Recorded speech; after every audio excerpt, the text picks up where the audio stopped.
In 1 year, I got married, got divorced, and still in business, I had zero clients. People see what I'm building, but they don't know where it all started. My name is Martin Luther. Some of you know me as Luther the DJ, and this is my story. I, I come from a family of two. I have a sibling, and um, I was raised up by a single mom because my dad passed on when my mom was 6 months pregnant. So basically, I grew up without in his absence, let me say. But I've never felt the gap because I thank my mom because she filled the gap. Yeah, I remember one time growing up because my mom was as I said earlier, I lost my dad when my mom was 6 months pregnant. Uh, and where I come from mostly, I think, do I need to say like guys used to take advantage of that home? So I can count how many times we were robbed in the house, and hizo masiku kukuwa na nyumba mob za permanent. So actually, I think my mom has a scar somewhere over here. So I think that those memories growing up, uh, they they have to stick a lot because when you look at other homesteads where, let's say, there are father figures and all that, these scenarios don't really happen as often. And also, I don't know how to put it, but yeah, the importance of a man in a home, someone had to stand up for the home. And I had my elder brother who was not so old at the time. He's like maybe 2 3 years older than me. So basically, we were still kids. So it hit my head that, yeah, the world isn't gonna be so easy on you guys because I remember there's an incident. My mom had harvested maize, then she called some people to come and buy the maize. You see, like it's something in Western Kenya where you sell your maize to some middlemen so that they can get it to the factories and all that. Um, I remember the same night my mom sold the maize to them. That same night we were robbed, and the guys were asking for cash. So it's tough. I think it hit me like that. That's when it hit me. It's not gonna be easy. Somebody has to stand up. And I started school. Mi ni wale tuliendanga inaitwaje hizi shule, si shule basically, like if there's a homestead, someone has done education one night, anaweza kuwa madam, so you go their compound, so they teach you guys. I still remember that woman until today, which is my neighbor over there. So school was pressure to me. I had the pressure. I felt the pressure to do better. I felt the pressure to change my situation. I felt the pressure of becoming something. But deep down, I didn't even know what that quote unquote something was at the time. Yeah. So same to that. That was primary and should I call it lower primary? Squeezy ni play group amani. Yeah. And a better part of lower primary. So from class 6 upwards, I started getting, because you see now, I joined boarding school. Yeah. So of course there are visiting days and all that. So of course you get those questions for, hi, we only see your mom, where's your dad and all that. At some point it traumatized me. I don't say traumatized, but I felt a little bit, my self-esteem was shot. you know Yeah, so school was a lot of pressure. I needed to change where I come from. I needed to change the story. I needed to be something, you know. Yeah, I needed to be something. In high school, um, because me and my brother we were schooling in almost the same area. So during the when we were opening school, definitely he was in a little bit of a high class school, and yangu ilikuwa hapo, you know. Yeah. So as a teenager, you ask yourself questions, you know, why? But of course, it's because you you failed primary. That's why you went in a not so good high school. I was getting more pressure from, I think, my sibling, because you see now it kind of I kind of felt like he was doing better, you know. So I had the pressure to, like, man, I have to, you know, I have to put up the speed. I had to you know, be at the same level with him. But see now, we're only two of us, you know. I felt the pressure to be at the same level, at least, you know, because he was getting a lot of attention and all that. But yeah, we had to keep it cool and grind in high school. Now after high school, just immediately after high school, I remember I left home. Yeah, I left home and I went to Kitale. Yeah, and Kitale is where the story actually begins, because I had a relative who stayed in Kitale. We were a little bit close. Um, when I left home going to Kitale, I was like, man, I gotta do DJing, because from when I was in high school, I had the passion to become a DJ and all that.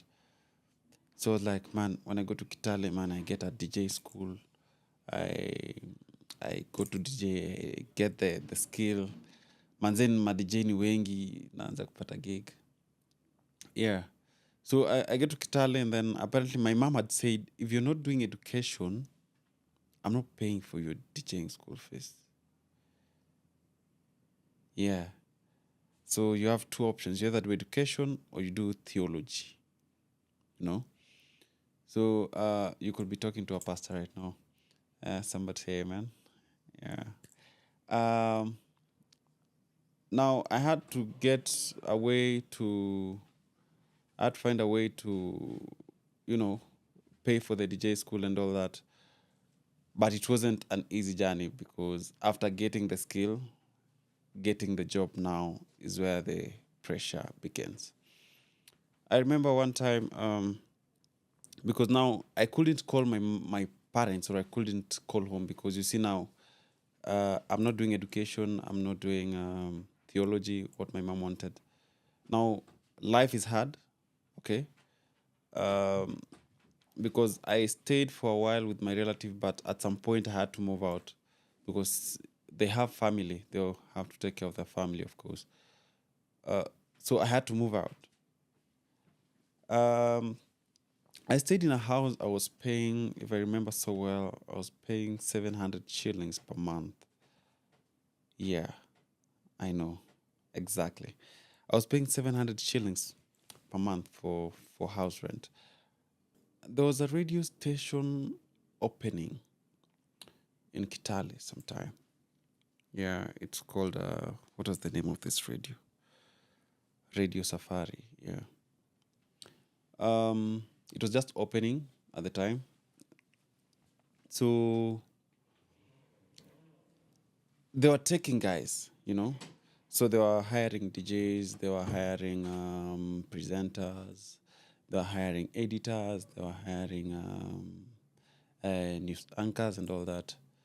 So luckily, me and the DJ, the owner of the DJ Academy, we were a little bit close.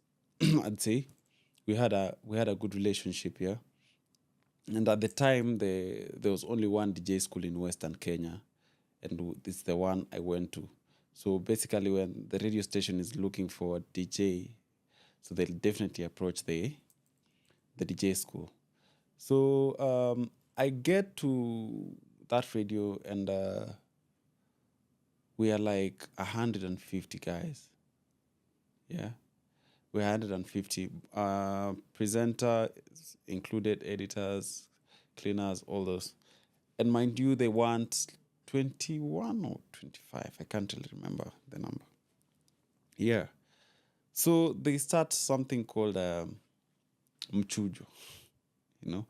So they get us into a room there, and then like, so how many of you here come for presenters? How many of you here are DJs? I raise my hand and all that. So for the DJs, we're around like, I think 10. So they get, for shortlisting, they start like, so if you know you can DJ and do something else on the side, or if you know you can present and you can edit, if you know you can read news and still write and still go to the field, as in if you know you can do a double role, move aside. So me, I was like in my head quickly, Luther unaweza fanya nini? It hit my head, you can be a presenter. And that's how I joined radio. So I thought maybe tutaambiwa, so thank you so much guys for coming. So muliambiwa mmejua mtakuwa na present, so go during the weekend, prepare, you come back on Monday for a mock show. Ghafla bin vu, shati ainame, wanasemanga hivyo. I hear, so my name is a little bit unique, so definitely to catch someone's attention. So I hear, naona hapa kuna Martin Luther. Aya, tuanze na huyu, hebu njoo. Aya, simama hapo kwenye microphone. The studio was still on construction. They was trying to still set up the studio. So ilikuwa tu akukwa na viti. So you stand, then the one interviewing you was the other side. Were interviewed by Nyaboke, who was on Radio Citizen at the time. So they ambushed me. They're like, okay, you're on a show, and this is what you're talking about. You have 5 minutes. Yeah. Secure your spot. Long story short, I got in, and I was being paid 3,000 a month. I was being paid 3,000 a month for a while. That was some good cash. Don't be shocked. It was some good cash at the time.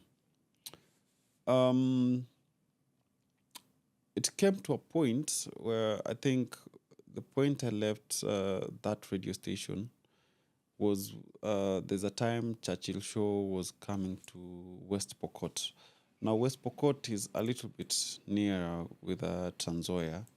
So they were trying to get the radio stations around to try and sell the show. Churchill Show will be coming here and here. So I think it was his manager or something. Can't remember. Victor someone. So approaching me, I'm like, yo, bro, I'm a DJ. I can do something on your show. They're like, are you sure? Yeah. Long story short, they didn't have a DJ for the road show, so there were Trana shows around. Okay, so there's something called Churchill on the road. So it's where, like, let's say Churchill is coming here, you do like a two weeks road show around the county.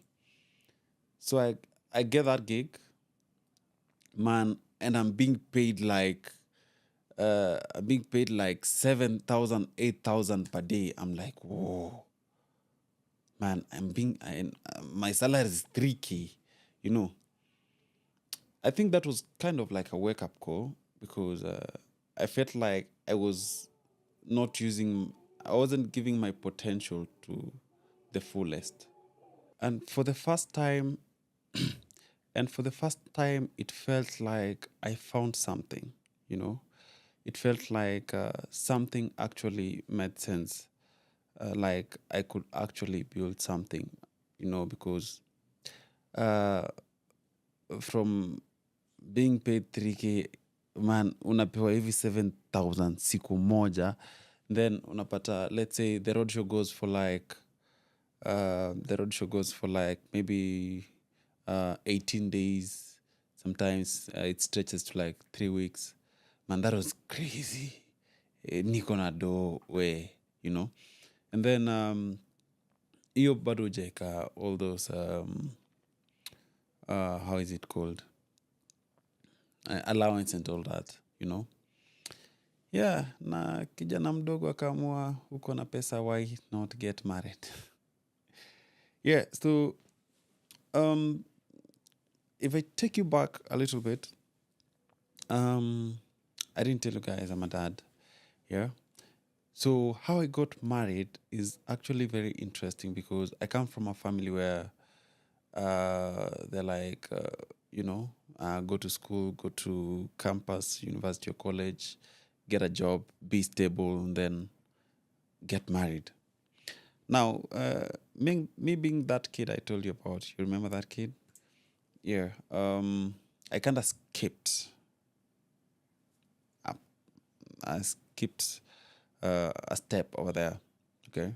So it happened sometime when nilikuwa kwa pilka pilka za DJing, I got a kid. Okay. Now my mom finds out like 5 years later when she comes to. At that time I already moved to Nairobi, so she comes to Nairobi and then she comes to my house. She gets a portrait of me and my daughter. She goes like, "Oh, Martin, are you married?" And being that family of doing things right, she's like, we can't leave our daughter outside. We can't leave my granddaughter outside, you cannot have a child out of wedlock. That means what? Kijana mdogo anafanya harusi. That was December 23rd, I remember, 2023. It was when my mom found out. And from that period to February 16th, 2024, is the day I got married. Yeah. And coming to think of it, because it didn't last for so long. Coming to think of it, I think I got married because of family. I was doing it to save my family, to keep the name clean, and yeah, I don't think I can advise anyone to do that, because it felt at that time like if I get this part right, then I'm a complete man. I don't think I was a bad husband or boyfriend at the time. I'm actually a good boyfriend. I just don't think I was ready then, you know? Yeah, because the only connection we had with with the woman, let me just say the woman, it was the kid alone, And we were actually doing well because we were friends, we were not in bad terms, we just could, take care of the kid, and then it's okay. You can see the kid on Sunday. She can come sleep over at yours sometimes, But until marriage kicked in is when trouble began, Yeah, and I realized we had no connection at all, The only connection we had was the kid. We tried, it didn't work out. 2025, January 11th, we part ways. So that's exactly like 1 year. At the same time, I'm trying to salvage my so-called marriage. Business wasn't working, I remember because I'd quit like mainstream media. in 2023. Now, this is 2024. I decided to I joined a certain organization. So they have a studio, and then I'm like, we have this idea in this, we can do this, and all that. At the same time, I have a small idea in my head for business, okay, like selling shoes and all that. So I decide to open an online radio station and hire. Yeah. So we had we had I think we had like a team of 12 by then. Trust me, we did our best. You know, I was posting every day, marketing, pushing, showing up, because it's a radio station and because I've worked in media for a while. You wake up, you're in the studio by 5 something, even before the first presenter comes. You're the last one to leave. Everyone looks up to you, you know. Like, we've never had an online radio station. One the idea of radio, it sounded big, you know. It sounded big. Now it got to a point, but I think it's the software we used to use for streaming at the time. I didn't know how to get the analytics. So when my bosses called, they were like, so we need to know whether radio is working or not, because they did a pilot for like 3 months. So we need to know, is radio working or not? I don't have the numbers, Luther, 2 days later, I meet a guy. I don't know whether I should mention his name, but someone from Base Radio. I meet a guy. I'm like, yeah, man, I tried online radio and man, I couldn't get the statistics. So apparently this thing is die. Yeah. So long story short, I got to know how to do the statistics after my bosses were like, you know what, we are sorry, we've tried, it can't work. So yeah, we actually had numbers. I just didn't know we did. Now, the studio is empty, no more radio. Now, what are we doing right now? What's something else you can do? A podcast. Okay. So, how much do you charge for a podcast session? How much do you charge going for an outdoor shoot? What can you do with this space? What can you do with this equipment? I'm like, we can actually do podcast. Like, you can hire the space out for podcasters who don't have space and equipment. They're like, yeah, that's a brilliant idea. It's a brilliant idea. So the ball is on your court. So get us clients, make money. That is in 2025. Okay. At the start of 2025. Mind you, I had a team of 12. I'm now alone because radio is no more.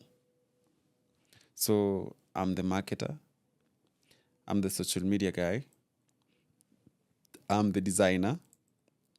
I'm the, hi, this is Ivy. I'm speaking on behalf of Martin.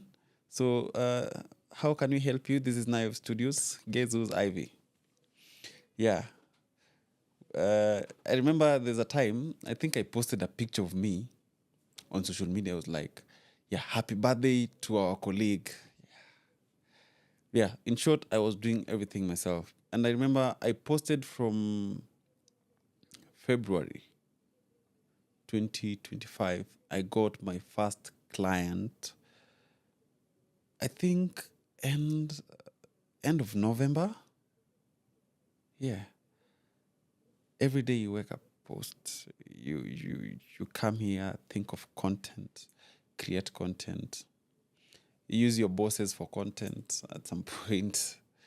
Yeah, that was it. It was a long journey, but and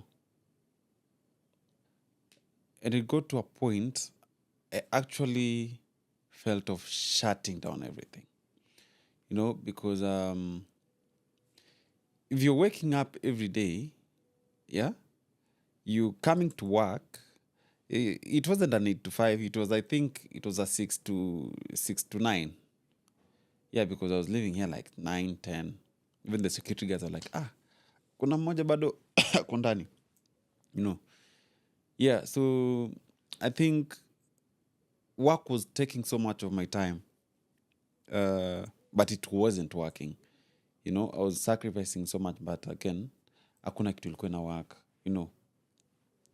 But I think slowly things began, shifting. But I've thought about quitting several times. Yeah. But being who I am, I don't quit. Somewhere in January, I can't really remember the date clearly, but I remember it was on a Tuesday. Now I come from work. Remember, I quit mainstream media, so I'm still struggling in between. And I live with my family, of course, my married family at the time. So I get home and I'm so drained. You see those men who leave the house in the morning, wamevaa suti, millennials, if you watch Papa Shirandula, the way he used to get out of his house, alafu anaenda na change huko mbele mbele. Yeah, that was me sometime, because I also tried being a security guard at some point, of which it became a blessing. I got an acting role for the same, so I used the same clothes. Yeah, but I realized I'm giving so much of myself that even I personally can't give enough to myself, Like, a lot of people demand a lot of stuff, I was like, Luther, it's time for you to do something for yourself. It's now time for you to choose you. I don't think I'm planning to get married again anytime soon. And from experience, I wouldn't do anything out of pressure. I wouldn't do anything to please someone. I wouldn't do anything to make someone else happy. I do something, it makes me happy. It doesn't make you happy, I'm sorry, So something I learned different from marriage is marriage is not really it's not really about like living in the same roof together. It's not really like I'm with this person because we wanna make kids and all that. Marriage is a sacrifice because you see, you all are from different backgrounds. You're being raised differently. You are two adults coming to stay together, man. that shit isn't easy, man.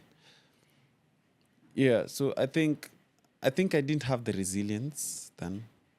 I wasn't ready, man. I wasn't ready for it. I remember before I started Limat, I was rock bottom, Now I had to come open to my family. I was like, man, it no longer worked, And I think I was sharing earlier today with some of you that I felt like I lost a car, Yeah, because if you count paying dowry, if you count the wedding, whatever, the wedding budget, all that, man. My dream of buying a Mercedes, I could be like maybe 500,000 away from that dream. But yeah, my mental state wasn't so nice because, man, a man being down is the most difficult thing for them, And the only person I think I could turn back to is my mom at the time. So I get to my mom, I'm like, Mom, it's tough over here, man. Ni imekata, So she tells me, what do you want? I tell her I only want 60,000 Kenyan shillings. I'll be okay. You give me 60,000 Kenyan shillings, it doesn't work, it's okay, fine. I'm going back home. you know. Now, I opened a small shop in Kangundu Road, Limat, Limat Collections, yeah.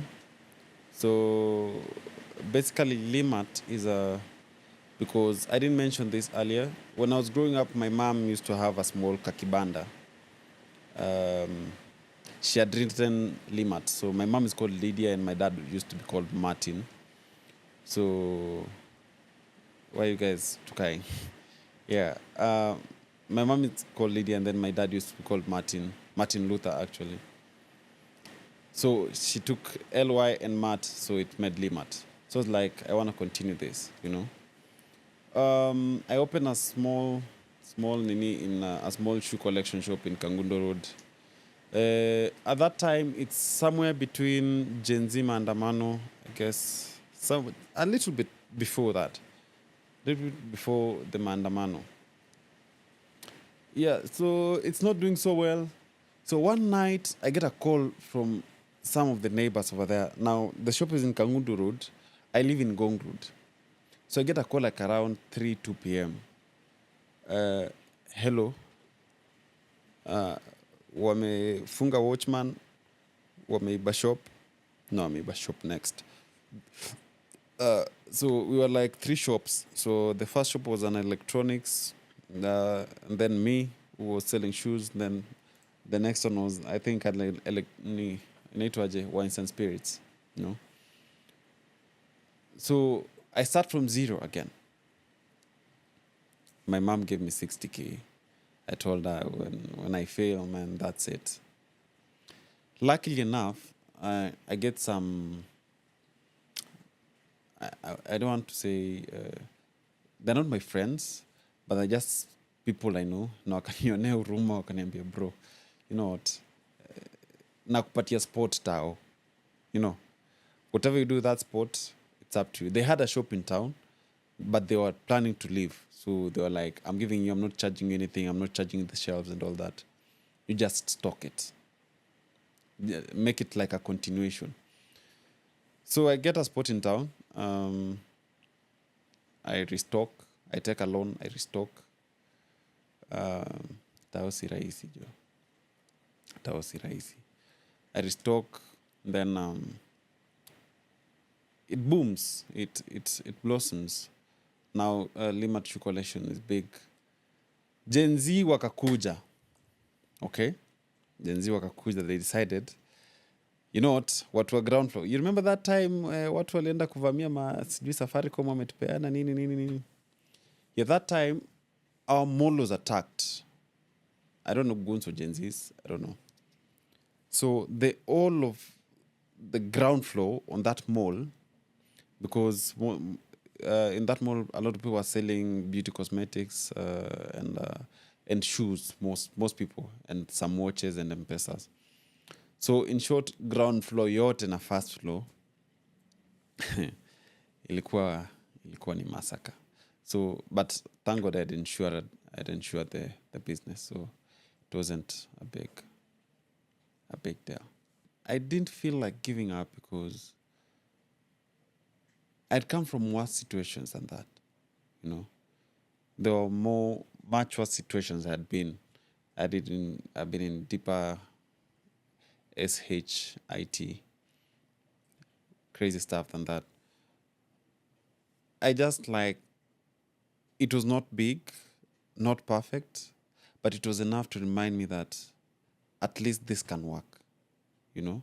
At least you're not jukuna mse alibiwa almost 5 million kwa M-Pesa, you know, and you're in the same row in the mall, you know. Yeah, so things started shifted when I think 2-3 months after I recovered from the Gen Z Maandamano effect. 2-3 months later is when I started recovering, let's say getting back to Luther, you know, because all this time I had paused my DJ career. Now niko katikati ya Limat, nangangana na radio na podcast and myself. So at least I felt like, because at the end of the day, you couldn't lack, like, even if it's small, you're like, at least I have something, you know. It was better than those days you had nothing at all. Unatoka kwa nyumba asubuhi uko zile za manze leo sioni nikiget, but you have to get out, you know. So yeah, I think we're doing well right now. I am no longer where I started. That's what I'd say. And for now, that's enough. Yeah, but yeah, I'm no longer where I started. There's progress. We're doing well, as you can see. I have an expensive Italian suit. Oh yeah, I have expensive shirts. Oh, I got this rosary from South Africa. But do I say? Yeah, I have a beautiful daughter who knows how to drive at 8 years. I play golf. Yeah, yeah. I talk to beautiful women. That's most important. It doesn't matter how long it takes to build something, okay? So long as you're consistent, just wake up every day, show up, and everything will eventually shine. You know, because consistency pays way much better than quality. You know, if you're consistent doing bad stuff, I mean, eventually guys will know you for ule msee anafanyanga this and this, kitu mbaya, you know. Yeah, so consistency beats anything. So don't give up. Wake up every day and show up.